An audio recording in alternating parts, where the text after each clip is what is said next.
আসসালামু আলাইকুম বন্ধুরা, কেমন আছো? আজকে আমি একটা ভর্তা দিয়ে ভাত খাইতেছি। জানো কি ভর্তা? শাক ভর্তা। আমার কাছে সেই মজা লাগছে। আমি এই ভর্তাটা মাঝে মাঝেই খাই, তাই তো ভাবলাম তোমাদেরকে দেখাই।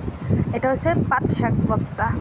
পাট শাক ভর্তা করতে গেলে শুধু শাকের পাতাগুলো নিবা, শুধু পাতাগুলো নিয়ে সুন্দর করে ছাড়িয়ে ধুয়ে সিদ্ধ দিবা। একটু বেশি করে পানি দিয়ে সিদ্ধ দিবা, যাতে পাতাগুলো সুন্দর করে নরম হয়ে সিদ্ধ হোক। তারপরে দেখো আমি বলক উঠে গেছে, এখন একটু লবণ দিব। লবণ দিয়ে সুন্দর করে উল্টে দিব, কারণ নিচেরগুলো সিদ্ধ হয়ে গেছে, উপরেরগুলো এখনও সিদ্ধ হয় না, তাই একটু লবণ দিয়ে উল্টে দিতেছি। আমার পাতা পরে সিদ্ধ হয়ে গেছে।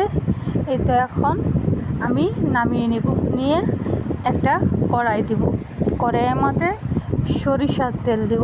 দেখো, সরিষার তেল দিয়ে একটু ভালো করে গরম করে নেব।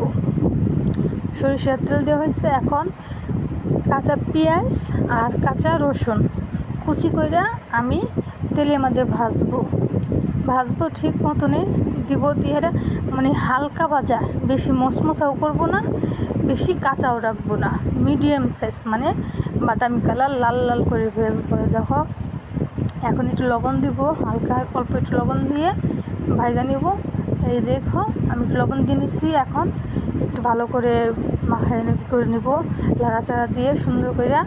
এই দেখো আমার কড়াই হয়ে গেছে পেঁয়াজ ভাজিটা, আর অল্প একটু তারপরে আমি শাক ভাজা দেবো। দেখবা, এই তো আমার ভাজি পরে হয়ে গেছে। এই দেখো হয়ে গেছে এখন আমি এই দেখো একদম বাদামি কালার হয়েছে, গ্রান বেড়েছে, পেঁয়াজ ভাজা। এখন আমি পাট শাকটা দিব। পাট শাকটা দিয়ে বেশি আবার শুকাবা না, কারণ বেশি শুকালে শক্ত হয়ে যাবে। পাট শাকটা যাতে যেই শাকে পানিটা আছে, এই পানিটা শুধু শুকাবা, বেশি লাড়াচাড়া দিয়ে সুন্দর করে পানিটা শুকায়া তারপরে এটা একটা বাড়িতে তুলে নিবা। এটা আমার হয়ে গেছে। আর আমি কিছু ধনিয়া পাতা দেবো। ধনিয়া পাতা দিলে একটা যে কোনো ভর্তা মজা লাগে এবং গ্রান আসে অনেক সুন্দর। এই যে আমি ধনিয়া পাতা দেওয়া হয়েছে, এখন ধনিয়া পাতাটি দিয়ে সুন্দর করে মিক্স করে নেব। নিয়ে দেখো একটা গ্রান বেড়েছে ধনিয়া পাতার, অনেক সুন্দর। আমার কাছে ধনিয়া পাতার গ্রানটা অনেক ভালো লাগে। আমার ভাজি হয়ে গেছে, এখন আমি তুলে পড়বো এক প্লেটে। এই যে আমার তোলা হইতেছে প্লেটে। এখন আমি ঘরে নিয়ে যেয়ে মাখাবো। এখন শুকনো মরিচ দিয়ে ভর্তাটা মাখায়া তারপরে গরম গরম ভাত দিয়ে খাইলে সেই মজা লাগে। তোমরা একবার খাইয়া দেখো। এই যে তার সাথে একটু কাঁচা তেল দিবা। কাঁচা তেল দিলে ভর্তাটা ঘ্রাণ হয় আরও অনেক সুন্দর। দেখো অনেক সুন্দর ঘ্রাণ বেড়েছে। একটু কাঁচা তেল দেবো, দিয়া সুন্দর করে আবার মাখিয়ে নিব।